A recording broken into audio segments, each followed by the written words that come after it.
الہی تیری چوکھٹ پر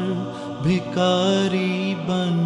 کے آیا ہوں، سراپا فقر ہوں، عجز و ندامت ساتھ لایا ہوں۔ السلام علیکم ورحمۃ اللہ وبرکاتہ۔ آج میں آپ کو اپنے سفر حج کے بارے میں کچھ بتاؤں گی۔ الحمدللہ ثم الحمدللہ کہ اللہ نے مجھے بہت جوانی میں حج کرنے کا موقع عطا کیا، اور اپنی پوری فیملی کے ساتھ میں، میرے ہسبینڈ، میری سسٹر جو کہ میری جٹھانی بھی ہیں، ان کے ہسبینڈ اور ہمارے ساس سسر، الحمدللہ ہم 6 کے 6 فیملی ممبرز اکٹھے حج کی ادائیگی کے لیے گئے۔ ہمارے بچے بہت چھوٹے تھے تو ان کو ہم اپنے پیرنٹس کے پاس، یعنی ان کے نانا نانی کے پاس چھوڑ کر گئے۔ اللہ سبحانہ تعالیٰ نے ان کے لیے بھی پیچھے اتنی آسانیاں، اور وہ ان کو اتنی محبت ملی اپنے نانا نانی سے کہ جب ہم لوگ واپس آئے تو وہ ہم سے پوچھنے لگے کہ اب آپ لوگ ہر سال حج پہ جایا کریں گے نا، تو ہمیں ہمیشہ امی اور بابا جی کے پاس ہی چھوڑ کر جانا۔ تو بہرحال وہ الحمدللہ بہت اچھے دن ان کے بھی گزر گئے۔ ہم لوگوں نے لاہور ایئرپورٹ سے روانہ ہونا تھا جدہ کے لیے۔ لاہور سے جدہ کی ہماری فلائٹ تھی۔ لاہور ایئرپورٹ پر ہم لوگوں نے احرام باندھے، وہاں پر نوافل ادا کیے۔ تو احرام باندھتے ہی بہت پاکیزہ قسم کی فیلنگز ہمارے اندر پیدا ہو گئیں کہ ہم اللہ کے گھر کی طرف روانہ ہونے کے لیے باقاعدہ طور پر تیار ہو چکے تھے۔ جب ہم لوگ جہاز میں بیٹھے تو ہماری اپنی فیملی کے میل ممبرز نے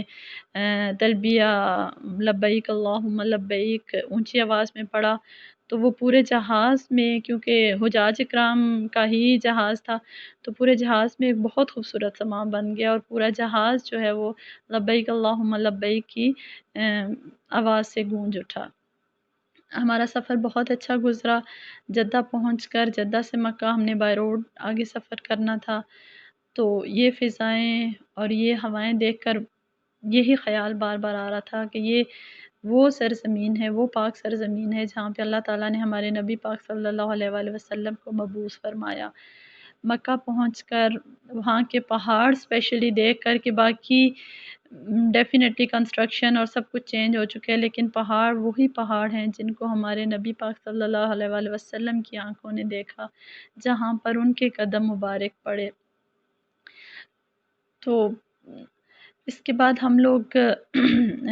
پہلے ہم لوگ اپنے ہوٹل میں گئے، فریش ہو کر ہم عمرہ کی ادائیگی کے لیے مسجد الحرام کی طرف چل پڑے۔ مسجد الحرام جب ہم پہنچے اور کعبہ پر پہلی نظر پڑی تو بہت بتایا گیا تھا کہ جو دعا مانگی جائے وہ قبول ہوتی ہے، لیکن کعبہ کا جاہ و جلال، اس کی بزرگی اور اس کی عظمت کو دیکھ کر اپنے آپ میں میری سمجھ نہیں آئی کہ کیا اللہ سے مانگا اور کیا نہیں،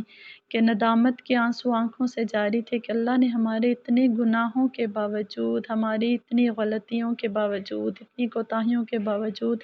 اپنے در پر حاضری کا ہمیں موقع دیا تھا۔ اس کے بعد ہم نے عمرہ کی ادائیگی کی۔ 4-5 دن کے بعد ہم لوگ حج کی ادائیگی کے لیے منا روانہ ہو گئے۔ منا سے ہم لوگ عرفات گئے۔ یوم عرفہ سب سے اہم دن ہوتا ہے حج کے مناسک میں، تو اللہ نے ہمیں حج کا خطبہ ہمیں مسجد نمرہ کے اندر بیٹھ کر الحمدللہ سنا۔ اس کے بعد وہاں پر خطبہ کے بعد ظہر اور عصر کی نماز اکٹھے ادا کی، اور اللہ سے بہت ساری دعائیں مانگی۔ مسجد عرفات کا منظر دیکھ کر حشر کا میدان یاد آ رہا تھا۔ سفید لباس میں ملبوس حجاج اکرام سے بھرا ہوا تھا میدان، تو حشر کا میدان بار بار یاد آ رہا تھا کہ ہمیں اللہ نے اس دن بھی اسی میدان میں جمع کرنا ہے، اور ہمیں اپنے اعمال کا جواب دینا ہوگا۔ تو اپنے گناہوں پر بہت ندامت ہو رہی تھی، اللہ سے بخشش کی اور اس کی رحمت کی خوب دعائیں ہم لوگوں نے مانگی۔ جب عرفات کو چھوڑنے کا ٹائم تھا تو ہم لوگ اپنے جو ہمارے مکتب کی گاڑیاں تھیں ہم اس کی طرف روانہ ہوئے۔ تو مجھے بڑی اچھی طرح یاد ہے کہ 2003 میں یہ فریضہ حج کا میں نے ادا کیا تھا۔ تو ایک بہت ہی نورانی چہرے والے بزرگ وہ ہمارے مکتب میں سے تھے، اور وہ گاڑی میں آ کر بیٹھے، اور انہوں نے بہت خوبصورت، بہت جامع ایک اجتماعی دعا کروائی کہ جس کو مانگ کر، جس کو سن کر ہم سب کی آنکھوں سے شرمندگی اور ندامت کے آنسو بہہ رہے تھے۔ مزدلفہ میں قیام کرنے کے بعد ہم صبح مزدلفہ سے منا کی طرف پیدل روانہ ہوئے، تو راستے میں ہم ایک جگہ بہت بھیڑ میں بڑی بری طرح پھنس گئے، ٹوٹلی پیک ہو گئے تھے ہم کہ بالکل سانس بند ہو رہا تھا، تو لگ رہا تھا کہ جیسے بالکل آخری لمحات آ گئے ہوں، آسمان کی طرف منہ کر کے سانس لینے کی کوشش کر رہے تھے، بٹ الحمدللہ وہ 2-3 منٹ کے بعد وہ رش ٹوٹا اور ہم اس سے باہر نکل گئے۔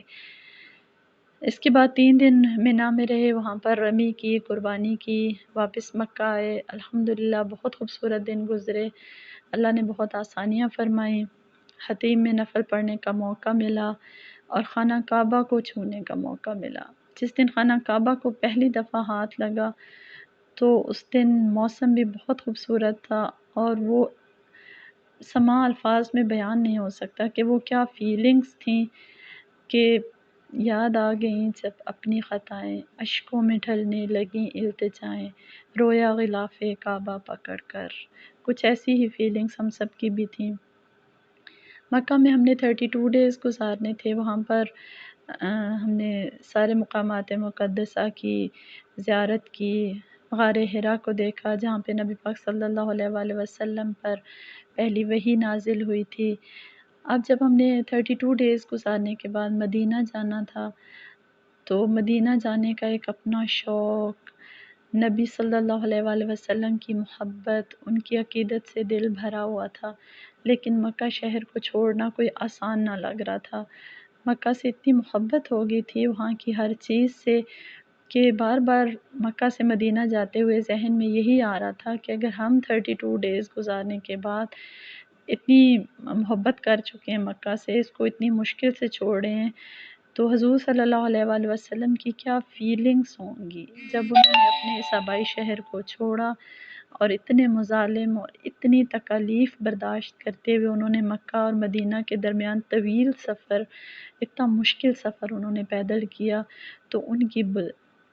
بڑائی، ان کی عظمت مزید ہمارے دلوں میں، ان کی محبت مزید ہمارے دلوں میں بڑھتی جا رہی تھی۔ نبی کے شہر میں اور ہمارے درمیان فاصلہ آہستہ آہستہ کم ہو رہا تھا۔ جب ہم لوگ مدینہ پہنچے تو نبی کے شہر کی کیا بات ہے، سبحان اللہ، ماشاءاللہ، ہر چیز معطر، خوبصورت، عقیدت والی۔ مسجد نبوی میں جا کر ہم نے نوافل اور نماز ادا کی۔ دوسرے دن ہم لوگ ریاض الجنہ میں